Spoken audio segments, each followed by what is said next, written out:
Welcome, fans, to the 100th episode of Rangers Ed, presented by Lucarelli Law. If you're in Florida and need a lawyer, call Lucarelli Law and tell them the boys at Rangers Ed sent you. This is your host, Cousin Ed. I'm here with my co-host, Little Ed. What's up, buddy? The opening night shirt. 100th episode, season 5 of Rangers Ed. Pretty exciting stuff. It's exciting to see how far we all come. It's our official 100th episode. Yeah. Our official, that doesn't include the special episodes? No, it doesn't include all the special ones. This one is special in its own right, but yeah, this is our official 100th episode, which means we've done 100 episodes during season play, regular season play. That's Coach Ed over there with the whiteboard. What's up, Coach? What's up, fellas? Big, exciting opening night. Had some fun. You put that doghouse over there in the center ice. I like that. Yeah, they did it last year. Looks great. You use that in practice with the kids? No, this is exclusive for the podcast. It's got a separate whiteboard for the kids. And Mikey Produces over there. It's probably like 20 years old. All right. Mikey Produces over there with his flag hanging. I like it, Mikey. What's up, dude? Blowing in the wind. New episode, new war. Yeah, you guys looked like you had some fun over there at opening night, just in time for the 100th episode. Yeah, it was a good time. The only thing I got to say is I think it was a little bit more crowded than usual. I don't know if they need to do something about line management or maybe everyone was just too excited for the food coming back from the off season. But the lines and the crowds everywhere seemed more overwhelming than usual to me. That was interesting. Yeah. I mean, they're always sold out, right? So right. It's always a sold out crowd. So there's nothing special there, nothing special at opening night. So the only thing I could think of is everyone was just excited to get back to the garden, try to get the food going. Maybe they hear Coach Ed talking about it on our episodes. Who knows? But yeah, Carnegie Deli line was insane. A lot longer than usual. Or maybe they took longer to actually make the food. Maybe that was the issue. So maybe they got to move things along a little bit better. By the way, I looked into that. There's 2 Carnegie Deli locations. I went to the one in the 100 section downstairs. That's where we were. That could have been the issue. Well, I went down there. Location? They must have added one. There's one in 220, 204, like right on our level where we were. Oh, good. Wow, no way. And there's a prime rib there, too, that I passed. Huh. Interesting. Very interesting. Well, anyway, it was very exciting. We met a couple of our fans there. It was great to meet Meg and her sister and Oscar and who's the other guy, Ed, that you talked to on Instagram? Oh, Milano with the shoes. Yeah. He wasn't rocking the sweatpants this time, but he had the shoes on. And, yeah, you randomly ran into him in the hallway, and I was coming out of the bathroom or something, and he was standing there. So that was a nice little surprise. Saw a couple of my ex-players. Very happy to see us. Yeah, we saw a shout out to Chris Parisi. And I saw Nick Kaitazi you didn't see. Oh, really? Cool. Yeah. How's he do? He said hello. Good. Yeah, I mean, me and Lindsay were talking about that too. I mean, we always run into people at the Garden. I mean, even before we started doing this, you're always bound to run into somebody you know or just see them on the Jumbotron. I saw someone from college, like randomly on the Jumbotron. It's like, like you always just see somebody. Yeah, even though I was a little disappointed in like the Garden, whatever, like I was just talking about, I came to a nice surprise today from MSG for our season tickets. I had no idea. Had no idea I was getting it. It says "No Quit in New York" on the back. It's got the Rangers logo on the front. I opened it up, and it's this nice plaque. Nice. Very nice. Yeah, it's very cool. Season ticket. Got my memberships in membership since 2022, section 322. So nice, dude. Yeah, dude. I had no idea. I wish they would have gave me an option or something. I would have put Rangers Ed podcast on instead of like Ed Armolino, even though it covers all of us anyway. But can you 3D print I thought that was pretty cool. Maybe I'll try and re-etch it myself. But yeah, I thought that was a nice little touch that they did. I guess that's why they raised the prices this year. Last year I got like a little folder or something garbage, so it's nice that they did that. So yeah, I saw I saw you you sent over the video. You got new sneakers for opening night. Yeah, well, when I was painting yours, I mean, shout out if you want to pull yours out, show the fans. As I was painting yours, I was planning on redoing mine, and got to admit, when I first did mine, I used cheap paint, so I Look wanted at to this just beauty. experiment with it. Yeah, everyone check out YouTube. Cousin Ed's new kicks to match his Kovalev jersey. I just got to Ooh. say I'm not a big social media person, but I have never gotten as many responses on Instagram than I did when I posted these. I got so many emoji responses, comment, "Oh, where'd you get those? Those are sick." It's the most responses I've ever received. I don't know how sad that is, but it's true. Well, I told you if you commission me some sales, you can get a free Coach Ed's doghouse for the episode. So These are yeah, my insane. first pair I used, And the my laces, first pair look I at the used cheaper laces. paint. Look at that, Yeah. the red and blue laces on there. It's a nice touch. You always do like a little extra. There's always like a little extra nice touch on all your crafts. I got to It's my admit. trademark. Yeah, you do good. They came out great. Yeah. So anyway, my first pair I used cheaper leather paint that I thought would be fine. I guess it's not. It started to crack. So I guess this new paint I spent a little extra on is not supposed to crack. So as I was painting yours, I was like, I'll fix mine. I wasn't able to fix them, so maybe I'll just paint those and put them up in the background or whatever, just for show. And then I had to get myself a new pair and paint them in time for opening night. So now those are in the background right there in my screen. I might add some Who's more also- red. I might just keep it like that. I haven't decided yet. I like it muted with just the red stripe, though. You don't need all the red like you did on mine either. Mine looks great. Yeah. Don't get me wrong, but that looks good too.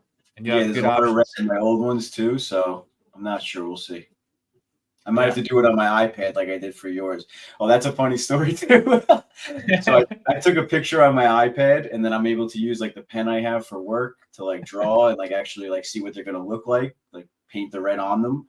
So when I'm done with the drawing, I sent it to Cousin Ed for like approval, and he responds, "Oh, dude, those are sick! I can't believe you did them already," or something like that. I'm like, "Nah, dude, this is just a picture of like an iPad pen." It was funny. What to be? Yeah, but they were in the lines. You did it really well. I mean, it was painted in the lines. Mine wouldn't be like that. Yeah, so I'm gonna have to do the same for mine to see if I want to add some red. We'll see. Yeah, I'm sure we'll talk more about opening night during the episode, but we got some more big news. This has been a big week. Got contacted by the Hockey Hall of Fame.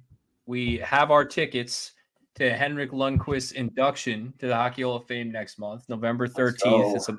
It's a Monday night in Toronto, and we'll be there. Mikey Produces, unfortunately, won't, but 3 of us will be there. So if you're going, link up with us. I know a couple people are going already. You said Oscar's going to be there, right, Little Ed? So we'll link up with Oscar. Told me he'll be there. He got I actually told, because I mean, we won't go too into depth, but you had to reach out to them for like an update to see if we got the tickets, and the girl was like, "Oh yeah, we just released some extras." So when you got the email, I told Oscar, I said, I don't know if you heard or anything, whatever, but maybe reach out to them. So he did the same thing, and she was like, yeah, we have your blah, blah. Said the same exact thing to him. Yeah, we have your form. You're at the top of the stack. Yeah, as soon as my case got moved, the trial got continued. I was like, I want to go to this Hall of Fame. Now I'm open November for a trip like that. So let me contact her. I just emailed her, and she's like, yeah, we have tickets. I'm like, I like froze up. I'm like, let me call my wife. Let me call Eddie. I just made all the arrangements I needed to make because I've never been to a Hall of Fame induction. And someone like when Henrik retired, we talked about Henrik a little bit. And he's just such an impactful Ranger and person, in my life. I mean, I saw his whole career as an adult. He's the first player, or even go beyond that, not just player, but legend for the Rangers to play for like my entire adult life, and to see it culminate in him going to the Hall of Fame and to actually go to that, I think is really awesome. And you feel the same way, I'm sure, Little Ed. So yeah, I mean, it's a once in a lifetime opportunity. I mean, I was thinking about it when we got the call, or when officially got the tickets. Like, I never thought a goalie could be my favorite player, or one of my favorite players. I was always like a defenseman, and like I just always loved defensemen. And Hank is just, like you said it best. Like I remember everything from his career, from when he first came in until he retired. And I can't say that about a lot of players, especially like Brian Leach is another one of my favorite players, but I didn't see his entire career, not even close to it, or remember it, I should say. No, you didn't, because he was drafted in like 89 or 88. Yeah. So you were I guess like Girardi, I could say the same thing too, but I mean, I don't exactly remember when it wasn't as big of a deal when his first game was and stuff like that. So it was much different. He's not a legend like Hank, dude. Hank is a first ballot Hall of Famer. It's different, Yeah. I mean, I think his name comes up on every single one of our episodes, so in one way or another.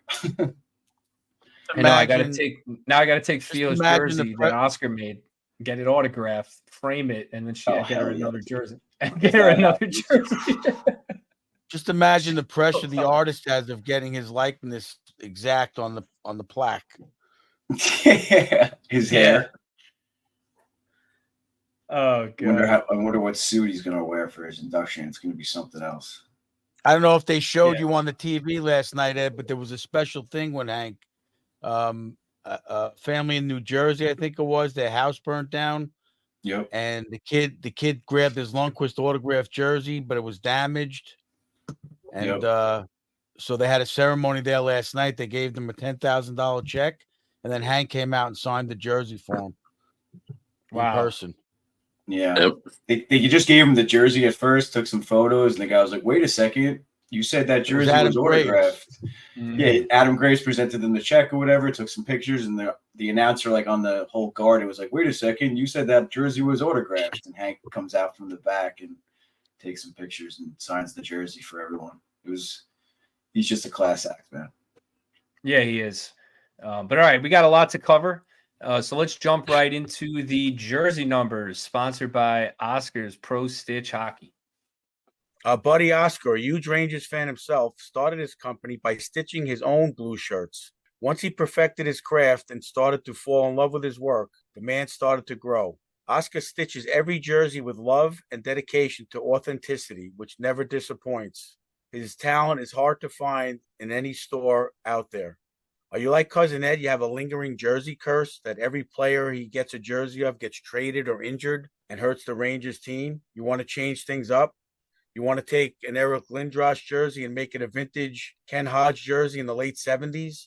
Got an old jersey collecting dust in your closet? Want to throw your name on the back and add a nice number of one of your favorite players? You can bring it back to life with a brand new kit at Oscar's Pro Stitch.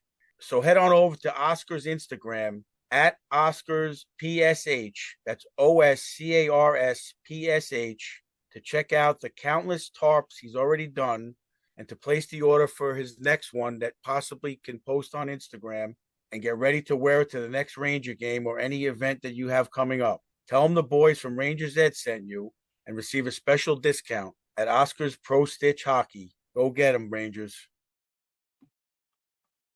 So for episode 100, we're going to turn back the clock to 00.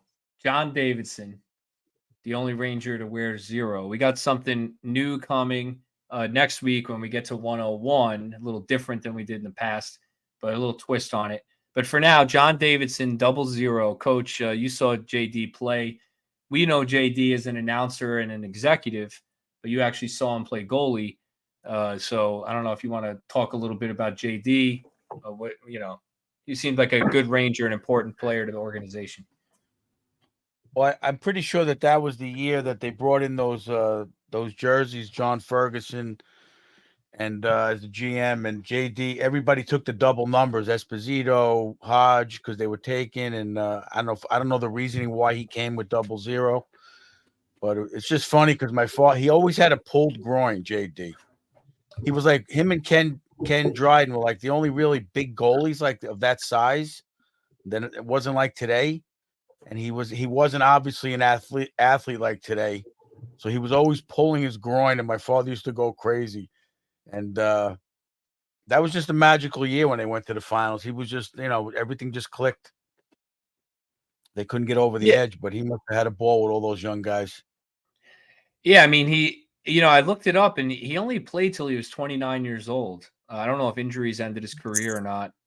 And his career save percentage was .887, which is not good. He wasn't a great goalie. He wasn't a great goalie. He was kind of like a journeyman goalie. Like I said, it just all came together that year. He got hot going into the playoffs, and just that kind of story. It wasn't like a goalie who was sought out in the NHL. Obviously So not a it's Hall like of Famer. so it's like Jeff Hostetler winning the Super Bowl, that type of thing. Like, Something like that. Yeah, I guess that's a good comparison. all right. Sorry, All I made right. myself laugh and then started choking on my drink. I said he probably Yeah, it pulled was- his groin and couldn't, and he had to retire early. I'm telling you, he had a recurring groin injury. My father used to go crazy. We used to Oh laugh. man, that's so funny. I mean, Like he'd make JD a for split- me. Back then, they used to make what they called a split save, where they would kick Yeah. one leg out, and that's how he originally pulled the groin. So every time he did it, we'd be watching the game, and my father would go, "He probably pulled a groin on that one too." I just JD for me, the iconic, oh baby on a big play, big save, or a beautiful goal, and then obviously he had a Coach Ed's short got that tenure. shirt. Short tenure as an executive with the Rangers. He's now back in Columbus, so it times well because we just played Columbus, right? So things fall into place in life, right? It's weird, but he did recruit Artemi Panarin to the Rangers, so I'll give that to him. Put him in the ass. Nah. So anything else on JD, boys? No, I just Last remember act. him as the original broadcast banter. Right? I got the bobblehead with Sam in the back there, so JD's made it onto my shelf. He's probably my memory of him. I mean, it was such a short, I feel like a short tenure as president and stuff like that. So, was there my memory- anyone between him and Micheletti? not that I can I've- recall.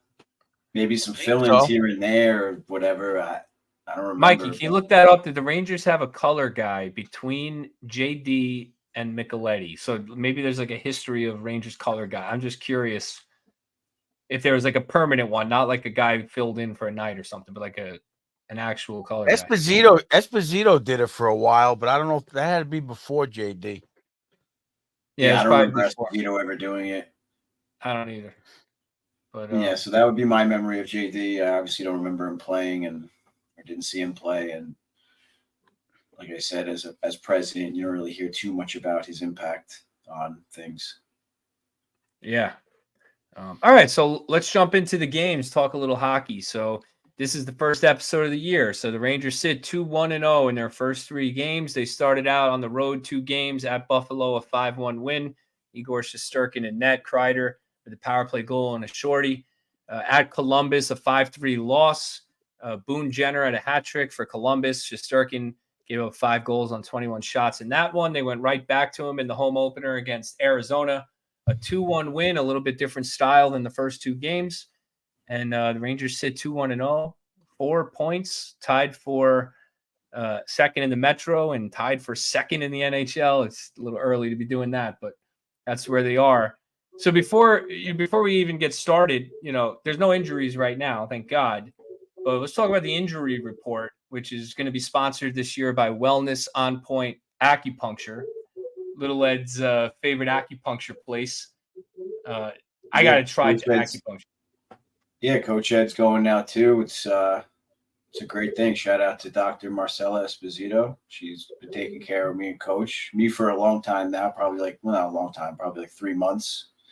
She takes care of my golfer's elbow, my injured shoulder from hockey and baseball, and now my lower back and stuff. And yeah, they just pepper you with whatever you want. You could just say my calf hurts, my back hurts, my shoulder hurts. And the other day, she must have put like 60-something needles in my back or in my entire body.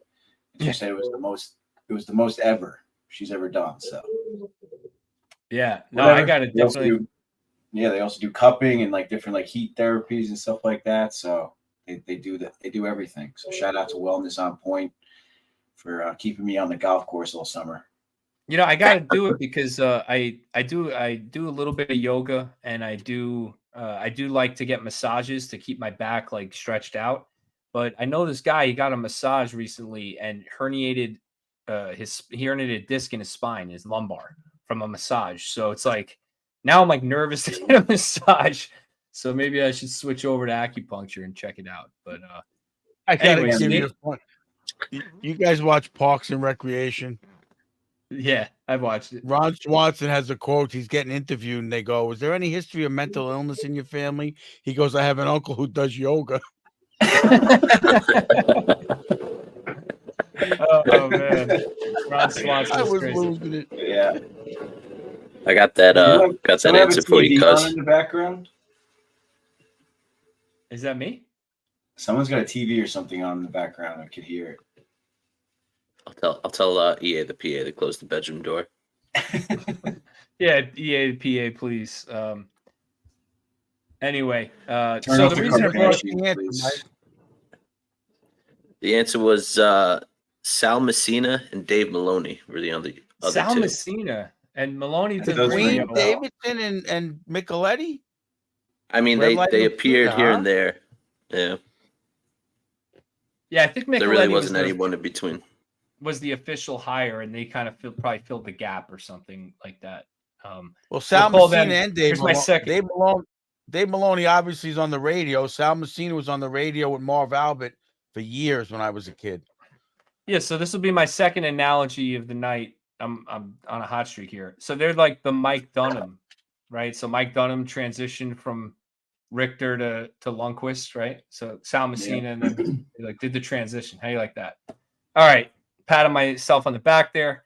So the reason I brought up the injury report, even though there are no injuries, is Ryan Lindgren missed the Columbus game, and I saw an interesting stat. So I wanted to start off and talk about Ryan Lindgren. Probably not where the fans think we're going to start with, but with Lindgren in the lineup, this is per Statboy Steven on now X, formerly Twitter, as they say on TV whenever they quote X posts.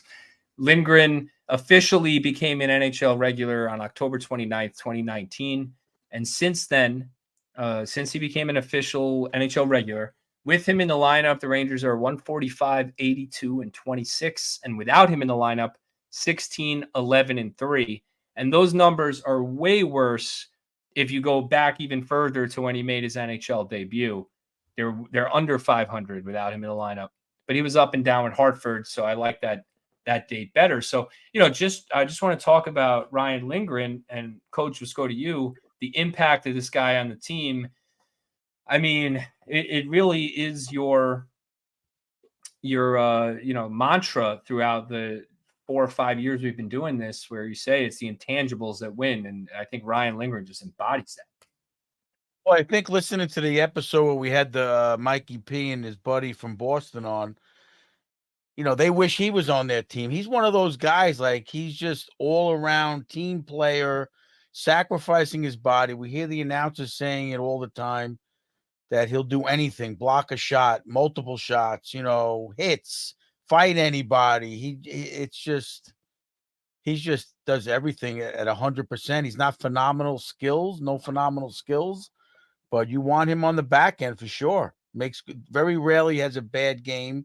Very rarely gives pucks away. If you're watching him, it's he's really an excellent above average player for sure. For his size, especially. And he's got some speed, right? I mean, you saw in the game last night, shifty. he comes out of the penalty box and flies across the ice. And I was like, damn, man, that was some speed. He beat Laffy to the puck. They were both going after the puck, and Lindgren just blew him away, so it's also with, well, before I say what I was going to say before that, with that, what you're saying is like he's just fearless. I was thinking that when that exact play, like he just goes into the corner with zero fear what's going to happen, or is it like if the guy's on his back or anything, like even after that play, I think he like tripped or went around the net and fell and like went hard into the boards. I was like, oh great, he's probably hurt again. But like he doesn't even think about like, oh, I was hurt last game, let me take it easy. Like he's going 100% no matter what. But what was I going to say before that was, I know we joke around about it a lot that he's the Batman and Fox is Robin, but it's hard to not honestly believe that. Without Lindgren, Fox isn't the player he is. I'm sorry. I don't know who he's going to end up playing with, but they got to figure it out, because it's going to be tough to transition from a player like Lindgren to even a player like Miller, something like that as your partner. I mean, I'm getting more and more in the mindset, looking ahead, like last year, the year before, looking ahead at the Rangers cap issues and projecting out, their young players, what they're going to make.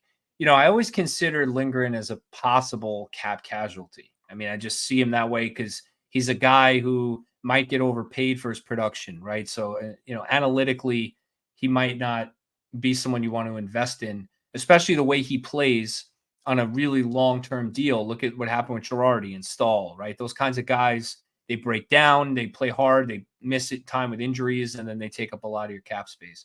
But like Coach has been saying, if Lindgren will take like 4.5 to 5 million, somewhere in that range for like 4 to 6 years, they got to keep him around. You got to sign him. I mean, if he wants more than that, it's getting close to making a call, but he's so important in this team. I think it's evident.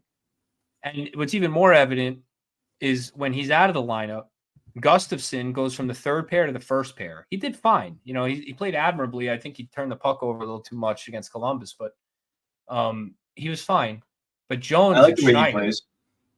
Jones and Schneider were abysmal together. That is not going to work. It's just not going to work, that pair. So I know it was one game, but Gustafsson Goose or Gus? Well, because I can't say his name every time we talk about him. We can call him Goose. I can live with that. I like Goose because I like the Goose emoji too. Yeah. Yeah. See, I like the way. I mean, we don't have to talk about this now, but I like the way he plays. No, I'm here to talk about the D. With Lindgren out, you see a little more Gustafsson, and you saw Jones in there, who just honestly, like Jones and Schneider, that pairing was terrible in that game. Yeah. And I can't tell.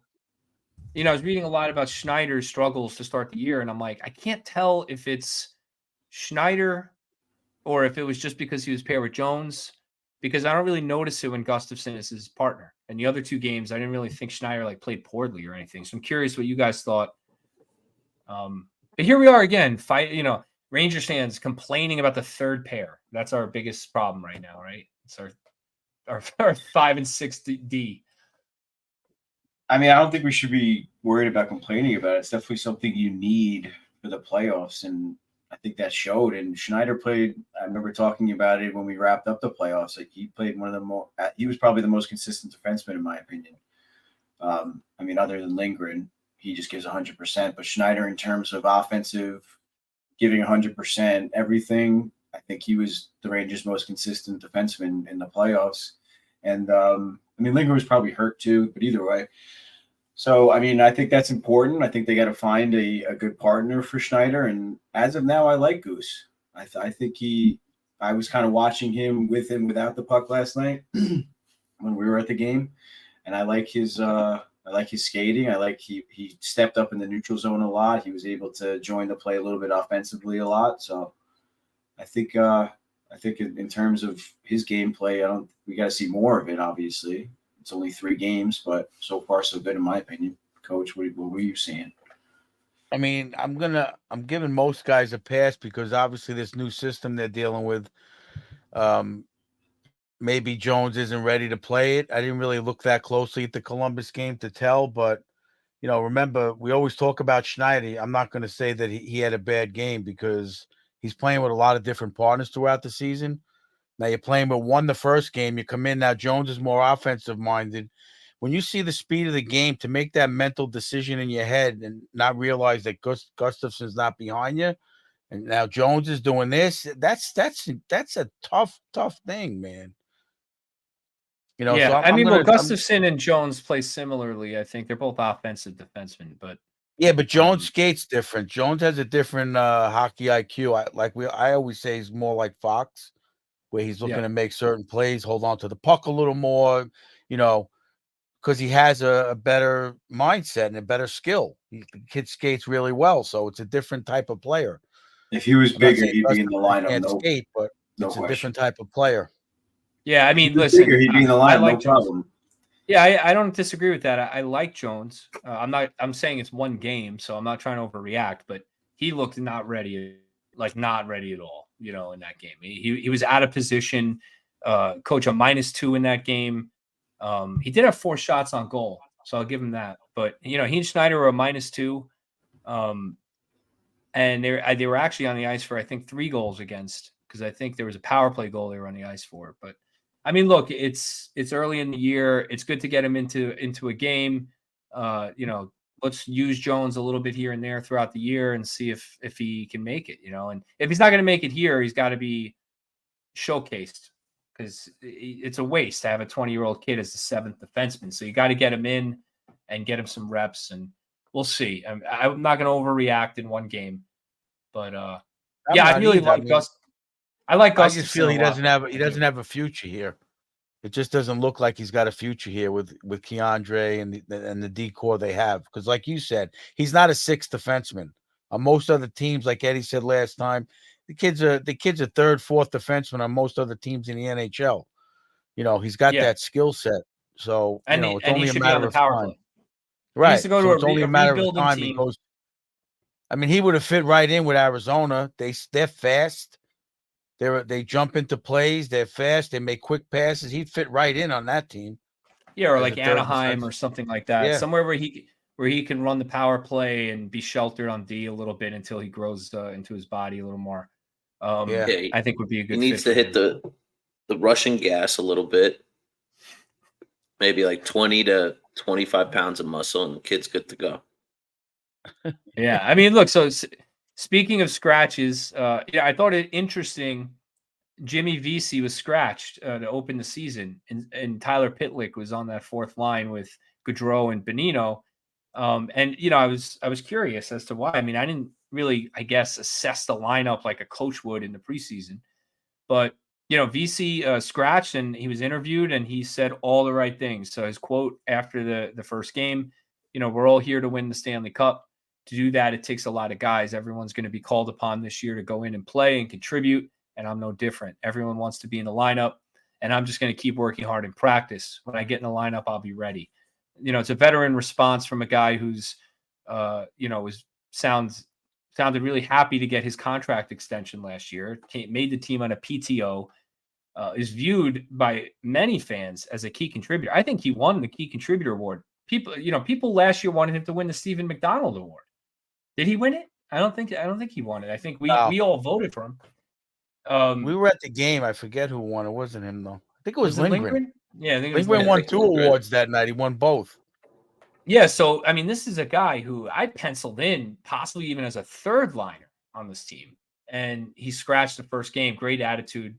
He gets in the second game, coach, and he's back out again in the 3rd game. What you're thinking there with Laviolette? Is he trying to just get everybody some reps early in the year and play around and see what happens, or what do you think it is? I mean, it may just be. I mean, he keeps talking about in his press conferences that they're close to getting the system. I hate to keep harping on it, but maybe Vesey's just not getting it.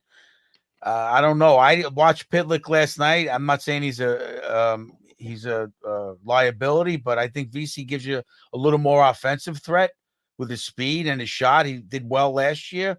So I would have, me personally, I would have him in instead, but there's obviously something the coaches want Pitlick in there for.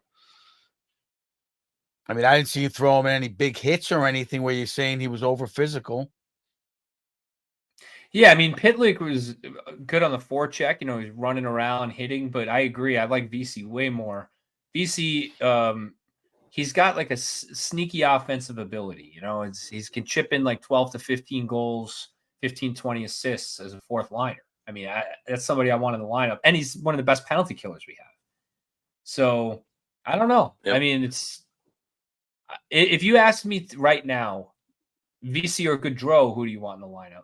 I might pick Vesey, let alone Pitlick. So it's like it's a tough call. I don't know. I'm not seeing what Laviolette is, but I think it just may be get everybody some reps. Pitlick in, Vesey in, Pitlick in. Maybe it's a matchup thing, right? Certain teams he wants Pitlick in, certain other teams he wants Vesey in. I don't know. Who knows? Well, to me, you watch Arizona. I'm putting Vesey in against teams that are skating teams because he can keep up with some players. To me, Pitlick was a couple of steps behind Vesey's skating ability. That's my opinion. Yeah, I definitely thought he should have. I think he deserves to play opening night at the Garden, at least for sure. I mean, I understand get everyone the reps thing, but for someone who's been on the team earned his way onto the team. I think he definitely earned the right to skate out for the introductions instead of being on the bench next to Jones. But I mean, I know that stuff kind of doesn't matter when you're trying to win hockey games, but at the same time, you guys just said he's not a liability by any means. So I don't know. Like Coach had said, maybe he's just a little bit behind on learning the system, and maybe Lavi just likes Pitlick, and maybe he'll be the teacher's pet. Yeah, maybe he'll be the teacher's pet. Maybe it's because he's a righty and he likes that. I don't. Who knows? I mean, it could be anything with coaches. NHL coaches are just weird. But speaking of being a step behind, Coach, you're talking about Pitlick looked a step behind. Blake Wheeler looks a couple of steps behind. I mean, it's 3 games. He's got to get his feet under him. Again, I'm learning my lesson too as a fan. Last year I was burying Halak, and he ended up having a pretty good year after his early season struggle. So I don't want to bury Blake Wheeler after 3 games. But he's got to figure it out because Brendan Othman is going to be breathing down his neck for that spot. And at some point, if he doesn't figure it out, whether it's game 20, game 12, game 30, there's going to be a question as to whether we call up Brendan Othman and Blake Wheeler takes a seat. Unless he I mean, that's possible. And I watched him live. Me and Eddie talked about it a little last night. I thought he played a pretty good game. Again, he's coming to a new team, different system, and all those variables mean a lot. These guys didn't get a lot of reps and games in the preseason, so yeah, but he looks slow. It's different. Well, the Rangers don't. I'll tell you the truth. The Rangers don't look. Not many guys look like they're fast skaters on the Rangers. Again, we watch Phoenix play. Guys are flying all over the ice. I didn't see anybody on the Rangers that was skating like that. I mean, except even for Lindgren out of the box. Panarin. Nah, not skating like that. Well, those won. Guys, there's some quick skaters on that team. It's fine. Look, you're saying not everybody's okay. The Rangers have some fast skaters. Blake Wheeler is 2-3 steps slow right now, so he's got to find his feet. He's 36. Of course he's going to be slow. He's 36, 7 years old. Yeah, I mean, I even read something online. Ed Patrick Kane is going to narrow his teams down in December, January. That might even be a question, right? It might be, is Blake Wheeler a 4th liner and you bring Patrick Kane in, or is Blake Wheeler the extra guy? Is he waived? Do you cut him? Does he retire? People are already asking if Blake Wheeler should retire after 3 games because I'm serious. Ed, I'm not saying this. I'm reviewing. All right, you're listening to people make comments just like at the game last night. The Rangers are in this trap system, and everybody's going skate. They're playing a system. There's people yelling skate. What are you doing? Why are you standing still? I mean, these people that are making these comments, come on. Well, that's why we have Coach Ed's Coach's Corner coming up to explain the system, right? There's people saying shoot. In the meantime, you could see in Fox's shooting lane, there's about 7 other guys that the puck wouldn't even get near the net. It's crazy. And they're yelling shoot. What did I say in the first? I said in the first period, like, all right, we're already starting this or something like that, and like the girl in front of me turns around, and like. Well, let's talk about that. That's an interesting conversation because Fox got his 200th assist in these 4 games. He's the 6th fastest defenseman to 200 assists. He did it in 286 games, which is pretty amazing. So one thing I noticed about Fox, I just want to point out, and maybe you guys talked about this, when he is on the power play, or even not, if they just got some zone pressure, he drags the puck on the blue line. He's great. He's not fast, but he's got great lateral movement. So he moves laterally on the blue line really well and finds a seam and then just takes a wrist shot. And all I can hear is, fans at the Garden yelling like, oh, he can't shoot. He's not a good shooter because he's not taking a slap shot. But that is such a smart little play by him always. Like, he always finds a hole. He's shooting for a deflection, right? I mean, that's what he's doing. Shooting at something. Right.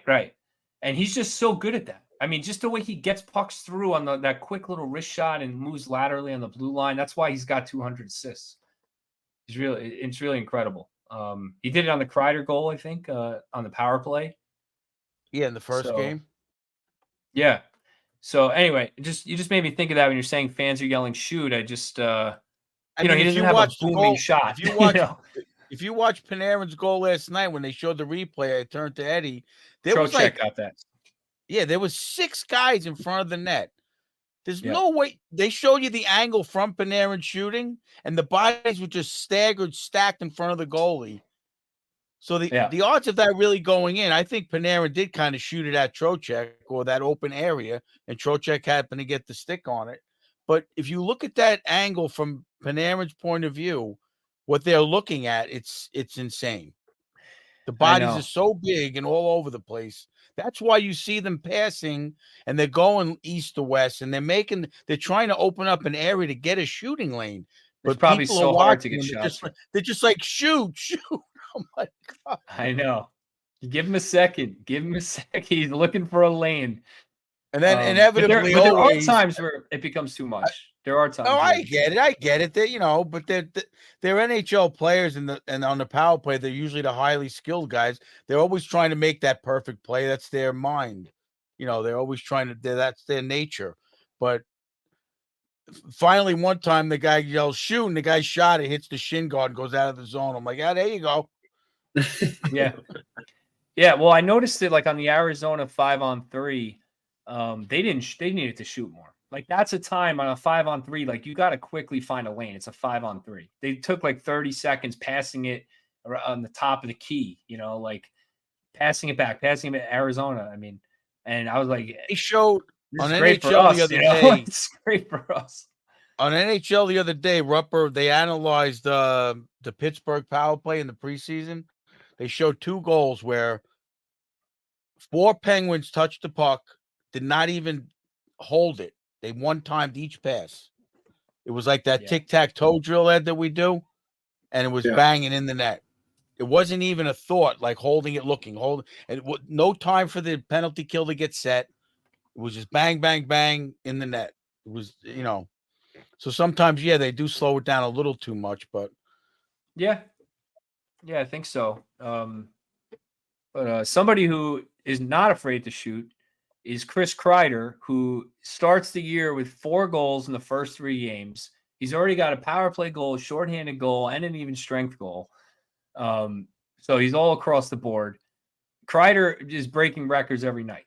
So he's the first Ranger to score in the first 3 games of a season 3 different times in his career. He's one of 6 players in history, in NHL history, to score a shorty and a power play goal in a season opener, 3 of whom are also Rangers. Kreider is a Ranger. Zibanejad last year did it. So Kreider said, okay, this year I'm going to do it. And then Graves in 1996. And he has the most shorthanded goals in the NHL since the start of the 21-22 season.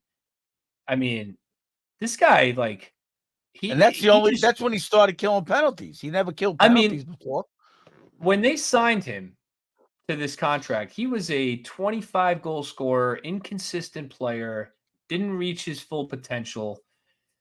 I probably would have traded him, honestly, in that stage of the rebuild. I would have. I said it. No, I said it at the time. I'm not going to change my mind. At that time, I thought it was the wrong decision.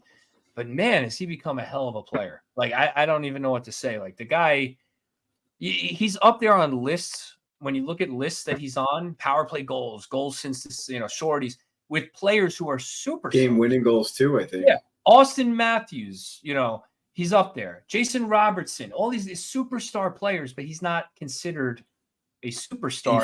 He flies under the radar for sure. Yeah, is it time we say that Chris Kreider is a superstar? I mean, is he a superstar? I don't think so. I don't know if he's a superstar. I think he's definitely like an elite player. I mean, he's definitely, obviously, his power play is elite. I mean, his deflection ability. We were watching the game. We were at the game last night, and he batted one out of the zone on the penalty kill at his waist, and the kid behind just goes single up the middle. It was pretty funny. So it's just things like that where it's like, how did he do that? So, I mean, that skill alone right there is an elite skill in the world. Never mind the NHL, like to have that kind of hand-eye coordination. So, yeah, I wouldn't say he's a superstar where you have to like market him like a Connor McDavid or a Connor Bedard, obviously, Austin Matthews, but he's definitely an elite player in the NHL. And I know I say it a lot. I talk about the radio, but they talk about him on NHL Network radio a lot, especially as a good fantasy player and things like that. So he definitely does get some buzz around the league, but not in terms of like a superstar status like Austin Matthews and things like that. Connor McDavid. Yeah, I mean, I think he just lacks something that those guys have. I agree with Coach, but to be like, stats don't lie. You know, he's on all these lists with superstars.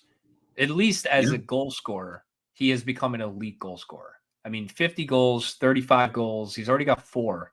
He's well on his way to another 30-goal season. He's become an elite goal scorer, and it's really nice to see. And, you know, he's going to keep breaking records, especially as a Ranger, because I don't know. Again, I'll say this for the second time this episode. I don't know if that's embarrassing or not for the organization that they don't have like these great elite offensive players in their history, but it's a good start to the year for him. He's clicking already, and man, is he good on the penalty kill.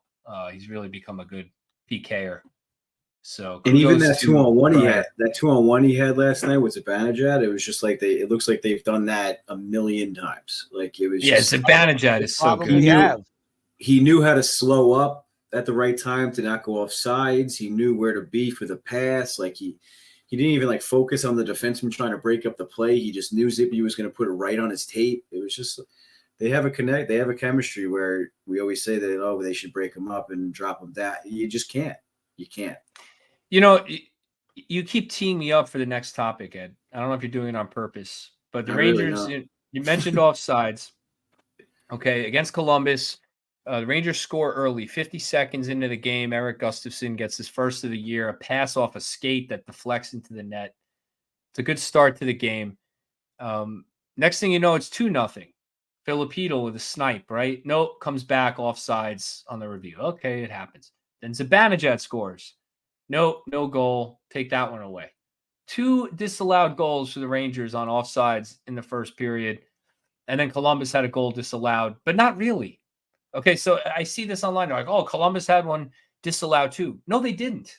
Columbus did not have a goal disallowed. They didn't score on the play. There's a difference, right? The Rangers scored goals on those plays, and they were taken away because of offsides, whereas Columbus, the puck didn't go in the net. But anyway, so, just how much can that kill a team's momentum, right? So they win big in Buffalo. They start hot against Columbus. 2 goals off the board. Next thing you know, Columbus just gains momentum and starts scoring on some high danger chances. I mean, I don't know. Do you think that maybe is the reason they lost that game? Did it change the tide? What do you think, Little Ed? It's definitely a momentum killer without a doubt. I wouldn't say it's the reason they lost. They definitely had other opportunities to score and stuff after that. So it's hard to say. I mean, like I said, it's kind of like a morale killer. It's kind of like a momentum killer. It's hard to bounce back from that. And I know you want to say as a player, like you have confidence, like, oh yeah, we could just keep going. But it's always in the back of your mind where it's like, how much more do we got to do to put one in? You know, it's like, or for one to count, I should say, So, I mean, obviously the plays, you look at them, they were offsides. It's just unfortunate. And was that a record? That's got to be a record. I don't know. It was like half a period. There was still like 8 minutes left in the first period. It was wild. Yeah, and I mean, there's just something about a goal being disallowed on offsides that's so deflating. Like even as a fan, you're watching it, you jump up, you're like, yeah, goal, nice shot. Yeah, you like the players at Zibanejad, Hedl, like you want them to score. And then it's like, oh, Laffy's foot like dragged over the line before the puck. It's like, come on, dude. Like, really? So, okay, take that off the board. It's just something deflating as a fan. I can't imagine as a player to have that taken away. It's got to suck. It's got to be a big, more of a boost, I think, for the other team. Like, yeah, we're still in this game, right? Like, 100%. We're still in the game. Coach is winning the challenges. That game's 3-1 Rangers going into the second period. Instead, what was it, 1-1? Yeah, it was 1-1. Much different game if it's 3-1.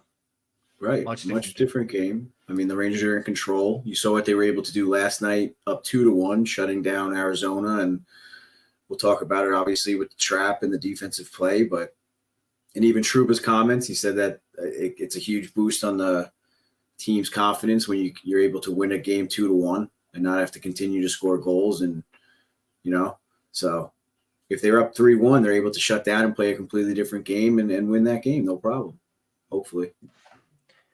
Coach. All right. So before we go to Coach's Definitely Corner. a different mindset. But again, I've been trying to I listen teed up to Coach's Corner also. I've been trying to listen to Laviolette after every game, and he said that it was just they made a few bad decisions, and unfortunately, Columbus was able to capitalize on 4 of those. But he thought they played a good game in the system. He thought they had a lot of opportunities. They had 2 posts in that game or 3 posts. They had opportunities to get back in it and even it up, and just puck luck. He said it was a combination of a few bad decisions and puck luck, which in this age of the NHL, that's what it is. It's these guys are all.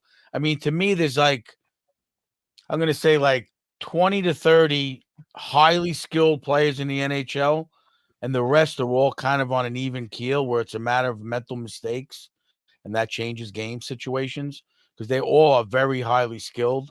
You're in that Connor McDavid, Austin Matthews, McKinnon. There's probably 20 to 30 guys that you really got to look out for.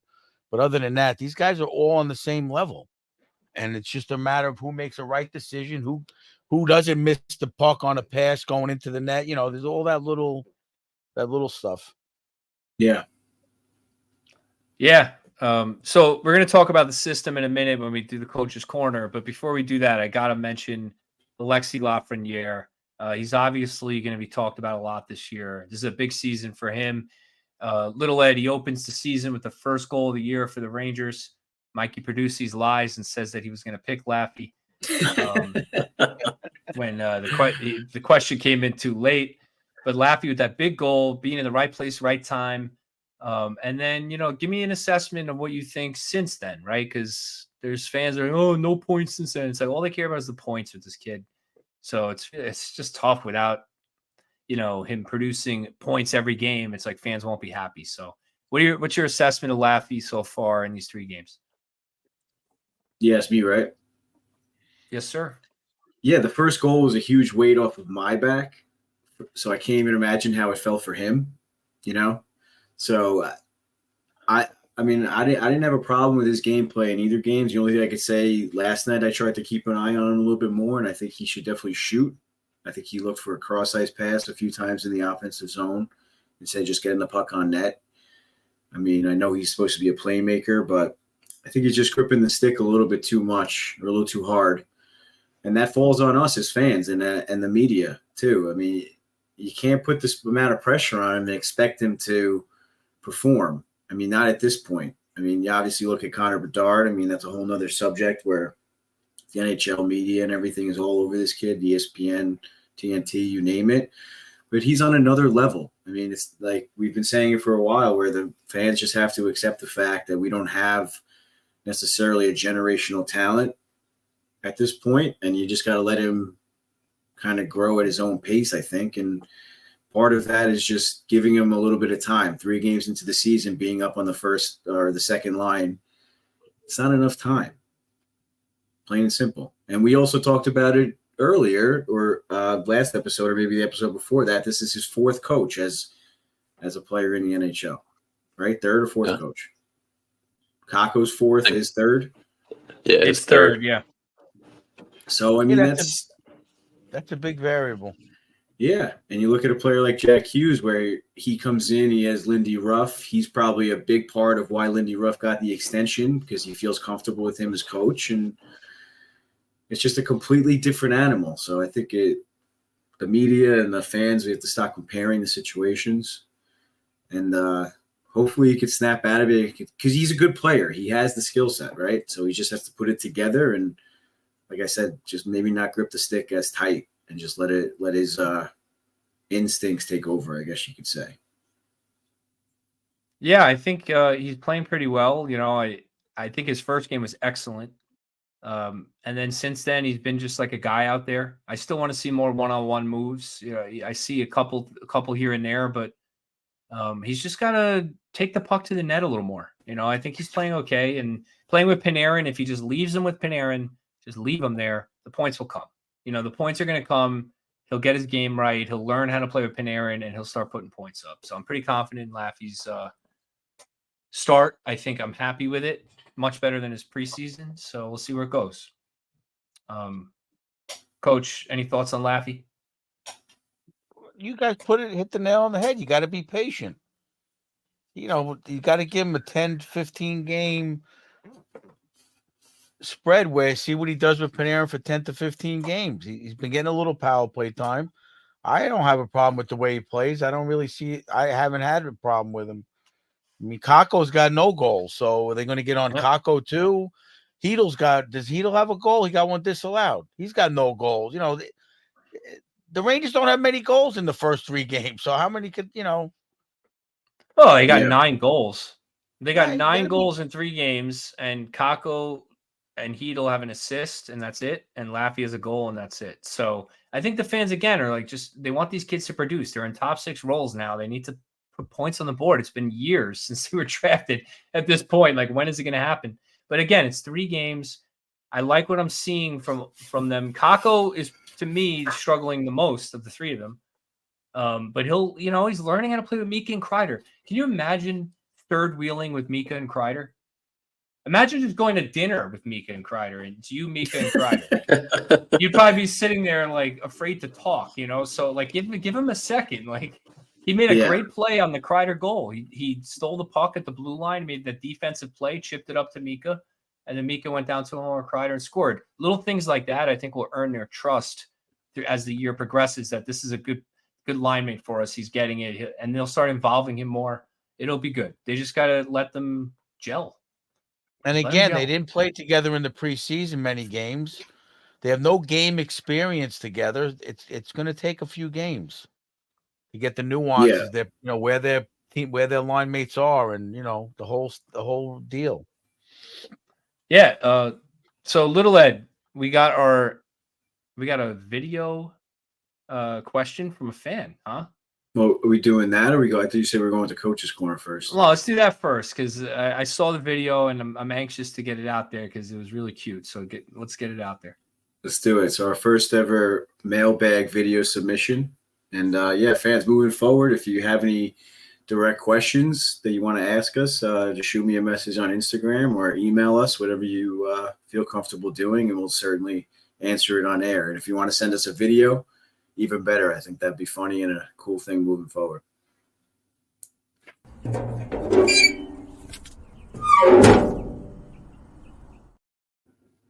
Hi, my name is Nate. I'm from New Jersey, and I play squirt hockey. And my question is, if you can watch any player play, who would it be? And if you can get a jersey signed, who would it be from past or present? And I got this jersey signed by Tom Laidlaw and Ron Greshner. Bye. Shout out to Jen S412 on Instagram and her son. Very cute. I love that. All right, let's start with Little Ed. Take us both his questions in turn, and what's your answer for Nate?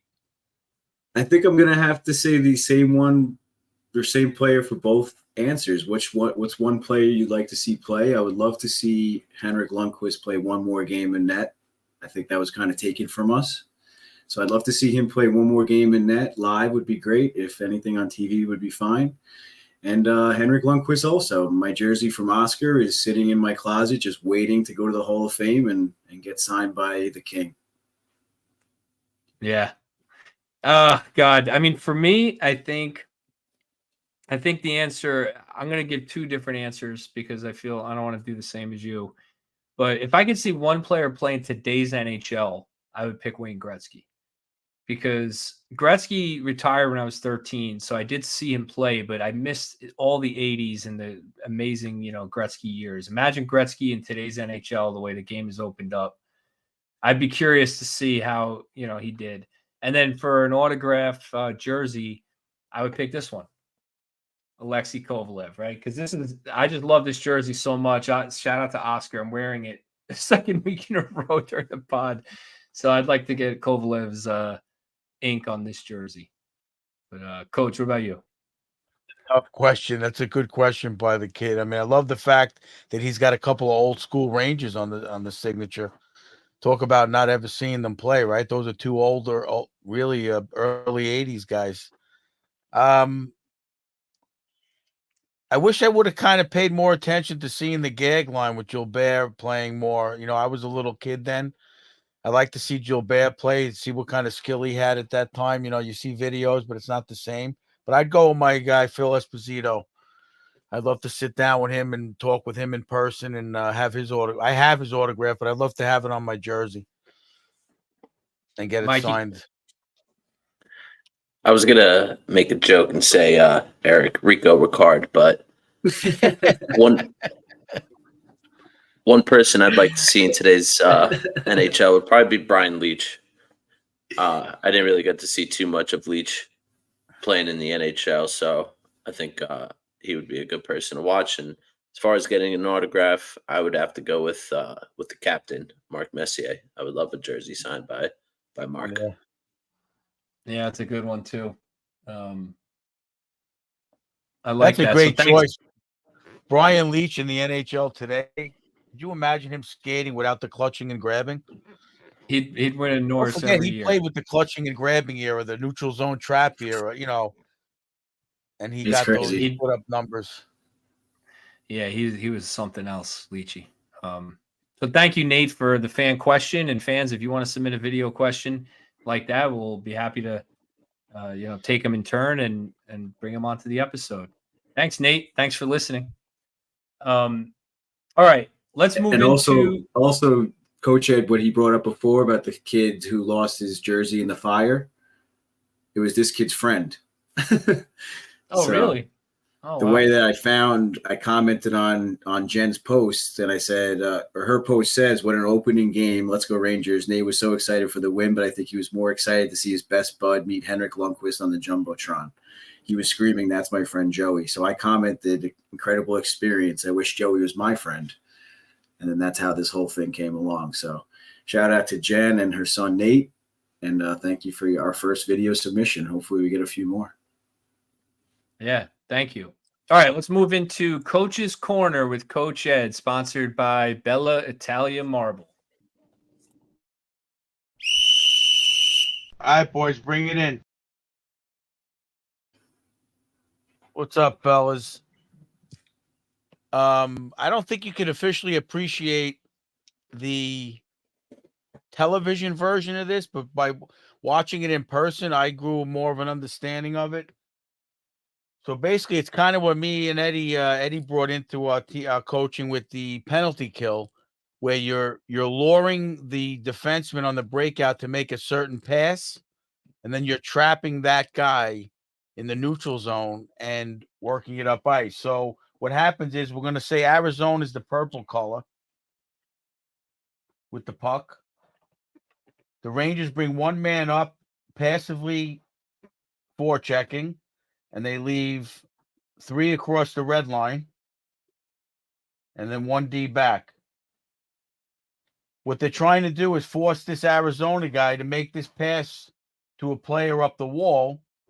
Then this guy traps him, and this D reads that play at the same time, and they trap him, and they try to get him to chip it in, and that has to bring this other player in to get it, or this player to get it into the neutral zone, then deep into the opposition zone. It was working a lot. I thought it was pretty good, but it is kind of a boring brand of hockey. And I think that's what the fans were getting frustrated with. In this NHL, they want to see the Devils game where they're putting 2 men on the puck deep and they're pressuring down low deep. The Rangers are kind of giving this guy a chance to get out and forcing him either this way or that way and attacking on the wall. And the play only really works, like we always try to tell. Everybody's got to be moving. Once this puck comes this way, all guys have to be moving because Arizona was bringing guys looping this way and this way. So they have to read that and they got to cover them. Otherwise, it could be a 3-on-1 on that D all alone down low. So that's what I think Laviolette's talking about, where they're making a couple of puck watching decisions where you're getting caught a little and it turns into odd man rushes. Conversely, that's how the Rangers got 2 odd man rushes because Arizona's other D came all the way up here to get an outlet pass. This guy this Ranger won the puck, chipped it. This Ranger came in, and that Ranger came in. They had 2-on-1 twice.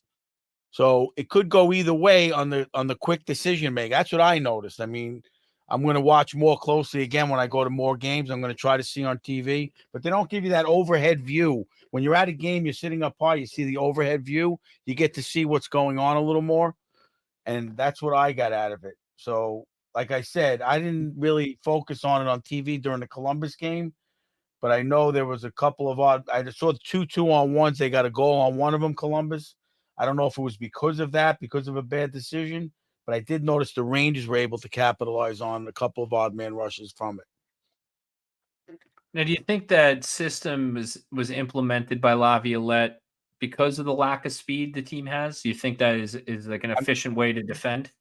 From what I read about him coaching, I never really paid that close attention, when he was with Washington and Nashville, but that's his system he teaches. He said most teams go 1-2-2. He likes the 1-3-1. So I'm, like I said, that's his history. So I'm guessing he makes the players adapt. It kind of takes away from that up and down, fast-paced game. How it's going to work in the playoffs will be another question, but we'll see. We'll see how they develop. Hopefully, they can master it by the midseason and do a little better. I think they have enough guys with the hockey IQ that they can adapt to and do it pretty good. Yeah, I was going to say, I noticed a lot last night. They were able to create a lot of turnovers, and I think that's something I mentioned before with Goose and Trouba did well. I noticed a lot the defenseman's able to step up in the neutral zone. He's giving the defenseman a lot of freedom to do so, and that's intercepting a lot of passes because the opposition doesn't really expect the defenseman to do that, and that's kind of what we'll do a coach's corner on the penalty kill that we teach our kids. But the other team doesn't expect the defenseman to be up in the neutral zone like that or that close to the blue line. So to make that pass and to see Trouba or Goose or Lindgren did it a few times, I think, or even Fox, they're able to read that play. And even Miller, they're all very smart defensemen. They're able to read that play and cut off that pass before they're able to even get into the overtime. Miller jumped on a couple of them. And Miller, Trouba did last night, and Gustafsson for sure. But you'll notice it's the same thing as they do on the penalty kill. They won't have two hands on the stick.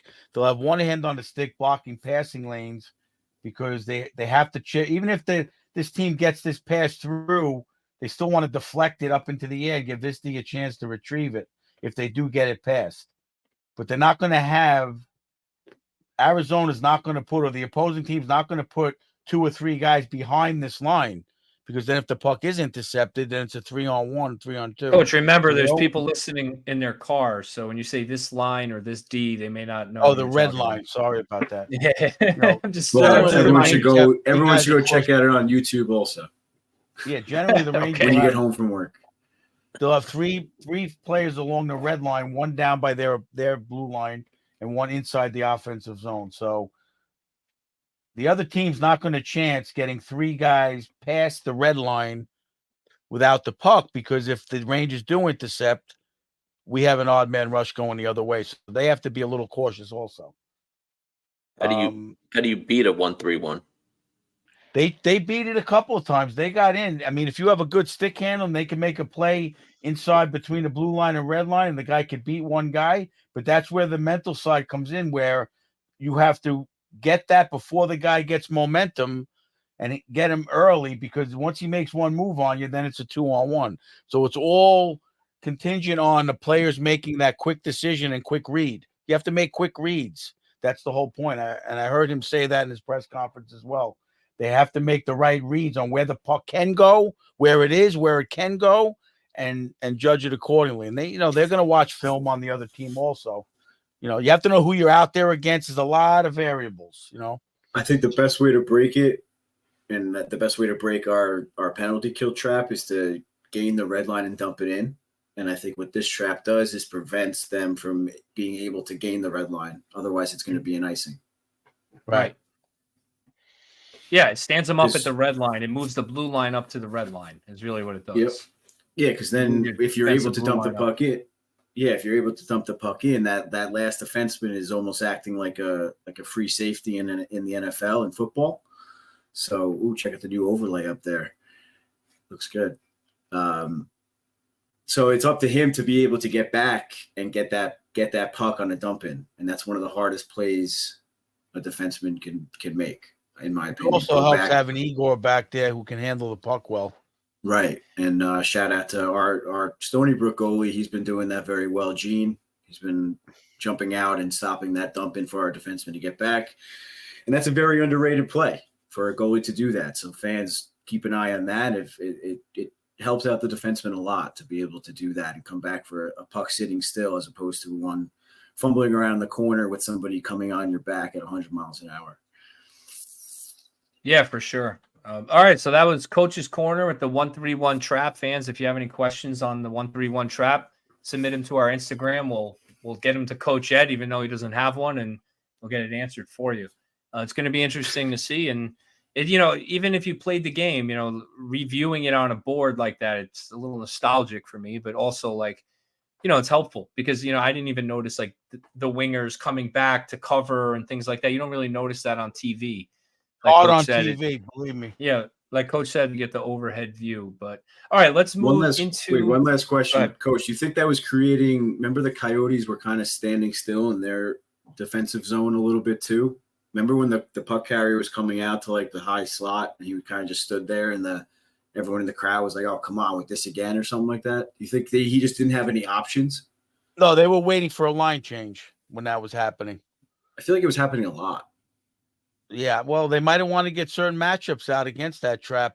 Now, the one way I did notice the Arizona was breaking it, Mike, I forgot to mention it, is that D with the puck that was waiting, like, say, above their crease, and the Rangers guy was passive, waiting for him. They would do a Scott Gomez kind of play where the other D or another faster, the center, say, would come behind him and take the puck and get momentum. And he was trying to stick handle through the neutral zone and make a pass. They did that quite a few times. I think the Rangers stopped them. They obviously didn't win, so they weren't able to break it that successful. They didn't get a lot of shots on goal, so I think the Rangers did a pretty good job with it. Yeah, for sure.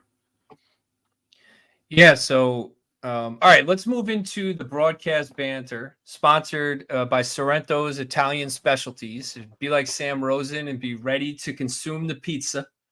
You guys remember that clip? It's a power play goal. If you don't remember that, I'm going to send you the picture of Sam eating the pizza during the game. I loved it. It's a classic.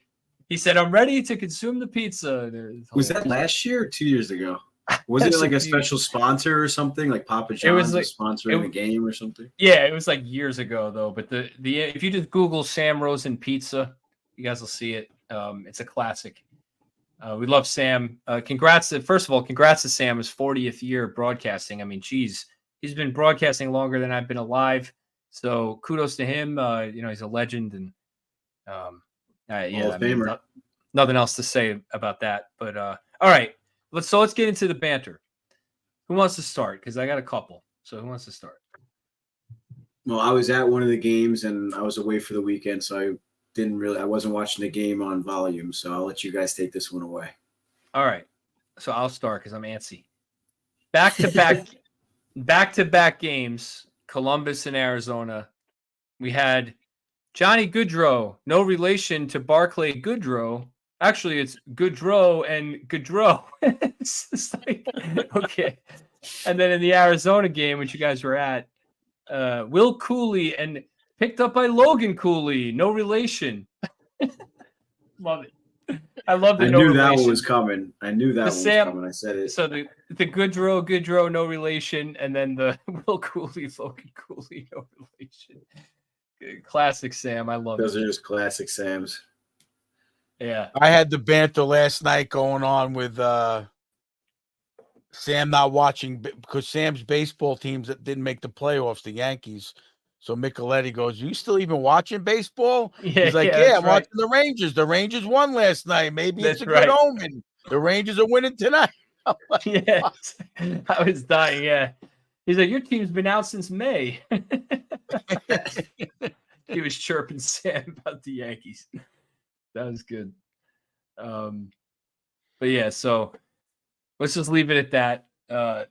Congrats to Sam, 40 years. I'm sure we're gonna have a ton of banter this year. It just never gets old, Sam. I said it before the season. I wanted to keep track of Micheletti saying like this guy is the best at something, and I didn't do it for all 3 games. I watched all the post games and pre games and watched every minute of every game, and I didn't write it down.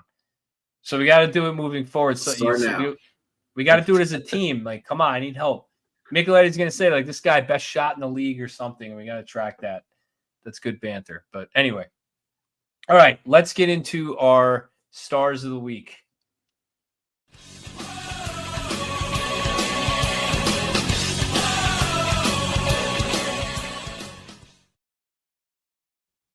All right, stars of the week. Let's start with offensive player of the week. Everyone's got their boards ready. Start with Little Ed and I'm sure he drew some nice emojis on there for us. So go ahead, Little Ed. I don't have the emoji. I did not have time for the emojis this week, unfortunately. I'm sorry. So I'll have to get them going for next week. Jeez. All right, slacking over there. I know. All right, who's your offensive player of the week, Ed? I'm going to have to go with Kreider for everything that we were saying earlier. I mean, he came out hot. He's hopefully he can keep the consistent play going. So I'm going with our boy Kreider, man. Ditto. Like that 3. The K-Man. Like that 4. Is that Kako or Kreider? Okay, Andre. All right. Defensive player of the week. I don't know about this one. We might be a little over the place here. Let's start with Coach Ed. Who's your defensive player of the week? I went with Goose. +4, goal assist. New team. Started off pretty good, even though the goal was kind of a fluky goal. I watched him last night. I thought he had a good game also, and I'm going to go with him. Mikey? Giving it to Lindy. Ryan Lindgren. I just absolutely love the way he's played so far. I know he missed a game, but didn't miss a step. Yeah, I went with Trouba. Trouba train. 13 block shots in these 3 games. That one sequence on the penalty kill where he blocked like 4 shots, and I just think he's been steady to start the year. Last year he started a little slow, and I was curious how he'd start this year. So pretty happy with Trouba's play so far. Little Ed, what about you? Yeah, I'm going with Trouba also. He's my boy. He's coming out hot. He's definitely on a mission this year. I think even when they were down like 5-3 or whatever against Columbus, he was still giving 110% up until the final whistle, final buzzer, whatever you want to call it. So I think he's a man on a mission this year, and he's going to lead by example for the entire season. Yeah. So 2 for Trouba, Lindgren, and Gustafsson. So we're a little all over on that. But, yeah, I mean, no Foxy. Interesting. I wonder how many weeks that's going to be. All right.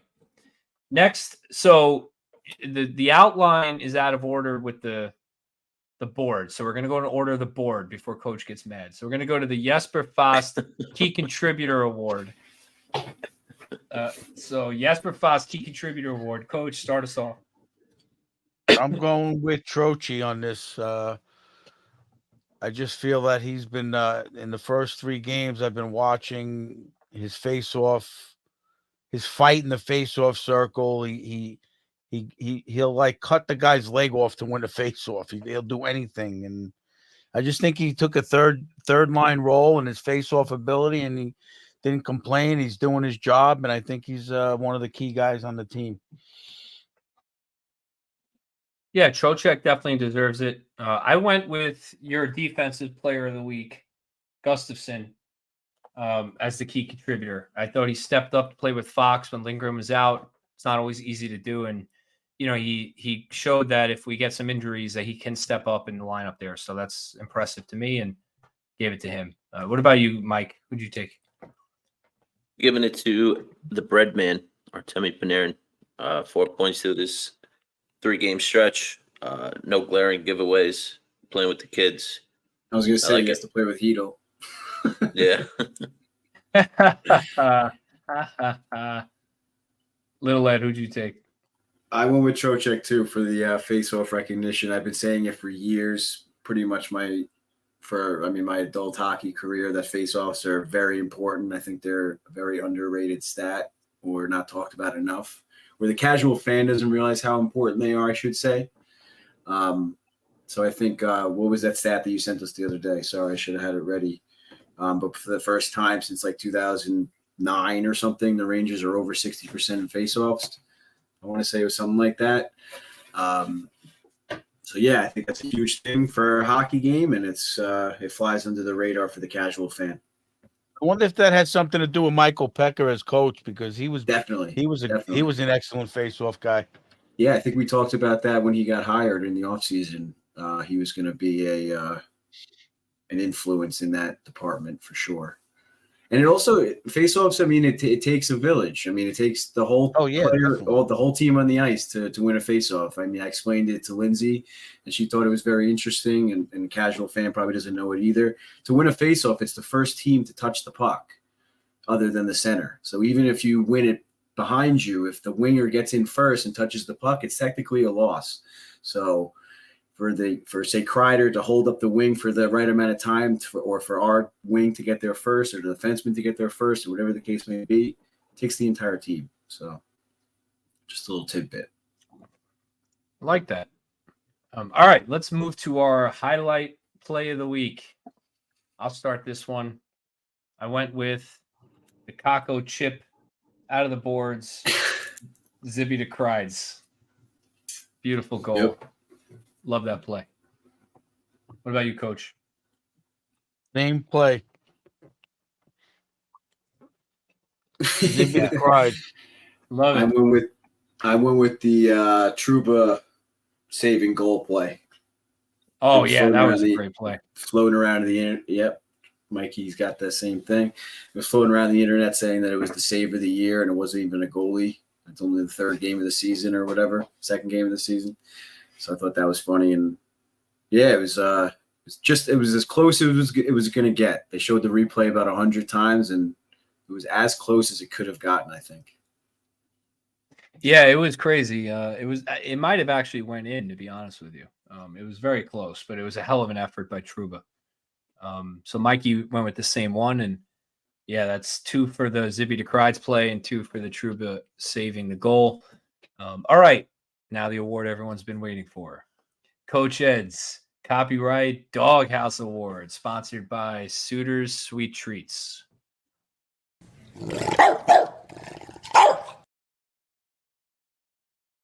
I got to say, I'm going to my mother-in-law's house tonight for her birthday. And thank you to Meg for making those cookies. I'm going to take a picture of them. I'll send them out. She made some Inter Miami cookies. She's a huge soccer fan, and they are awesome. They came out really good, and you guys are going to love them when I show them to you. So she's so talented. The cookies, both of the Suter sisters, not just Meg, but they're really impressive. And she also made a bunch of regular cookies without icing, and man, the lemon drop cookies were unreal. So they are incredible. But all right, Coach Ed, do you have your doghouse? I have the doghouse. Bring out the doghouse. I hate to disappoint because it's early in the season and I like the way they're playing. So the doghouse is empty. Let's go. I love that. Coach with the empty doghouse. And he's got his stack of cards that I gave him, all my doubles there. So he's ready for the season. I love it. That's great. Yep. That doghouse game going empty. Good. I know. I got to try and make another one. Hopefully the shingles. Hold that closer again. Show the shingles. Yeah. Show the shingles up close again for the fans on YouTube, man. Look at that. That's unbelievable. Great work. Yeah, that took me some time. Well, my doghouse is not empty. It's got Blake Wheeler in it. Not happy with his play thus far. I know it's early, but I had to put someone in. I think he looks a little slow right now. I don't know where he's going to fit if he can't find his feet. I'm hoping he can find his legs and find his way in the system and contribute. But yeah, no goals, no assists. What is he, a -3? -2 to start the year.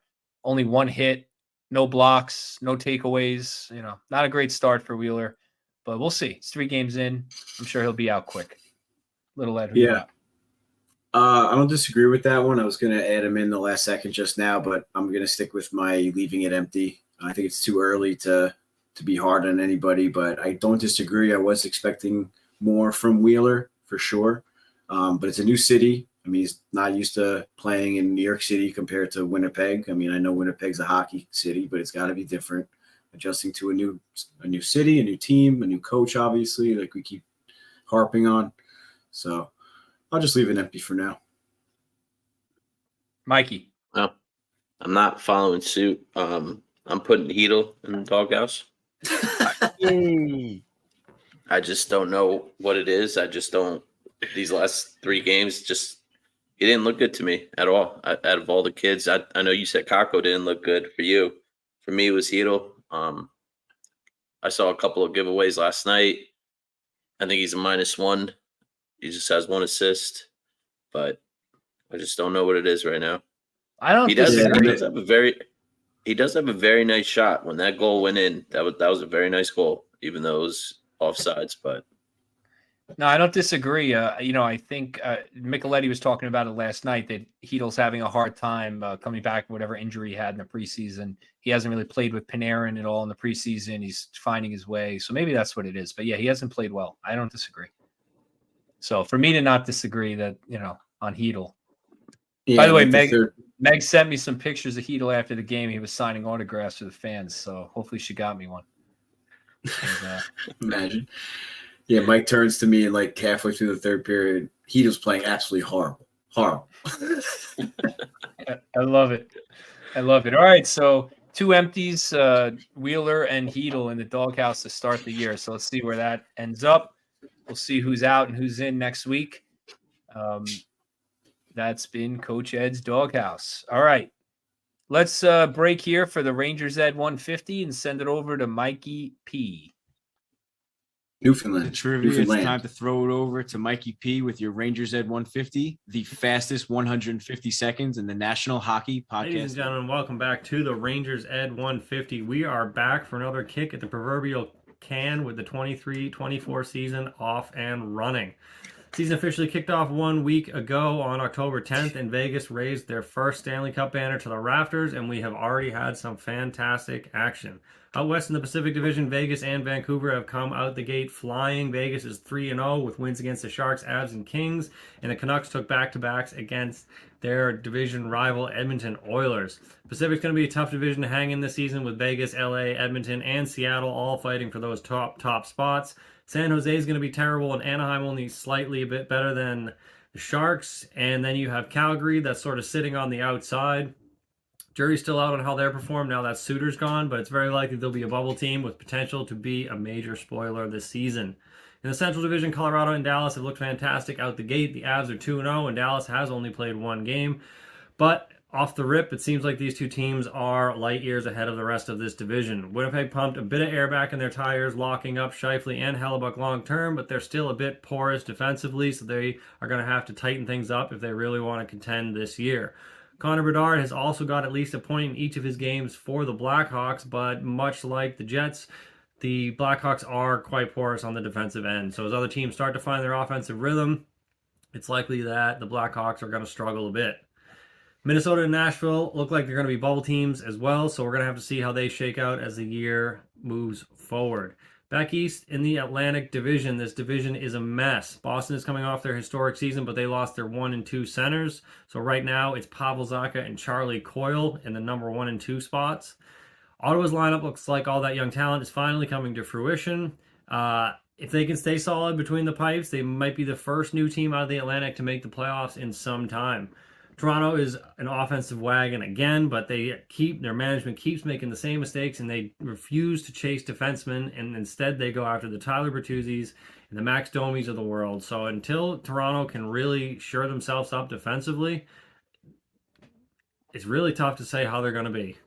Florida's going to have an off year, I think. Ekblad's out long term for the time being, and they just don't seem like they have the juice that they had last year. And the Atlantic is such a tough division that you can't sleep for half the season like they did last year and squeak into the playoffs at the end.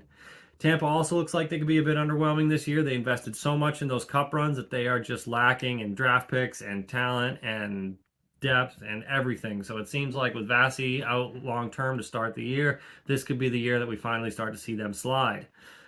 Detroit could be a good squad. They made so many offseason moves. It's hard to say how all those new guys will gel. So we're gonna have to wait and see how they pan out. And finally, we have the enigma that is the Buffalo Sabers. I'm not going to get into it, but in short, I'm calling a flop on the Sabres. Last year, they were blown way out of proportion when they came within a few games of making the playoffs. This team has major, major defensive issues to iron out, and Devin Levi is a completely untested goaltender. So, very unclear how they're going to hang in the Atlantic standings, but it's very likely that they're not going to be nearly as good as everyone's hyping them up to be. Finally, we have the Metro Division. Metro is looking quite soft this year compared to recent years. Outside of the big boys in the Hurricanes, Devils, and Rangers that are all in all likelihood going to finish top 3 in the division, you have teams like Pittsburgh, who could be good with Carlson coming back, but is Tristan Jarry really going to win you a Stanley Cup? And then outside of that, you have Philly and Columbus, who are absolutely terrible, and then the Islanders, who are just going to play defense all year and then almost make the playoffs, and finally the Capitals are just mediocre. So all in all, once you get beyond the big 3, the Metro Division is very unimpressive. We got 2 more games this week for the boys in blue. On Thursday, we have Nashville at home and then immediately fly to Seattle for a Saturday tilt against the Kraken. Should be an exciting season this year, so make sure to tune in for updates next week. This has been your 150.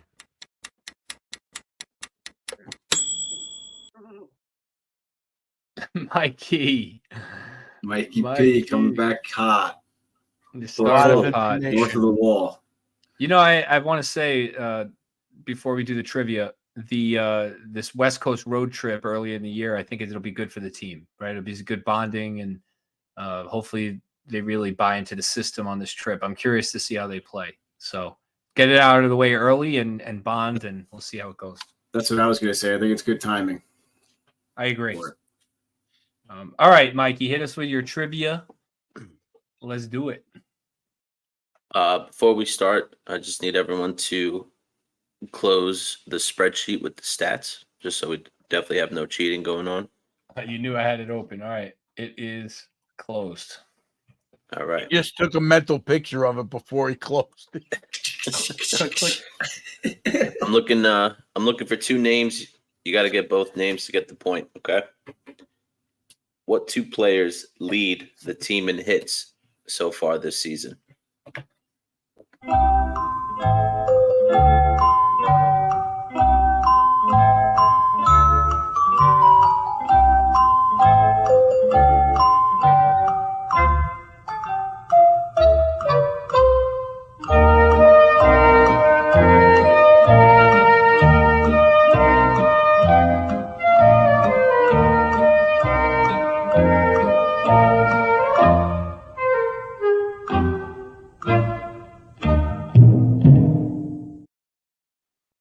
I got to start studying for these.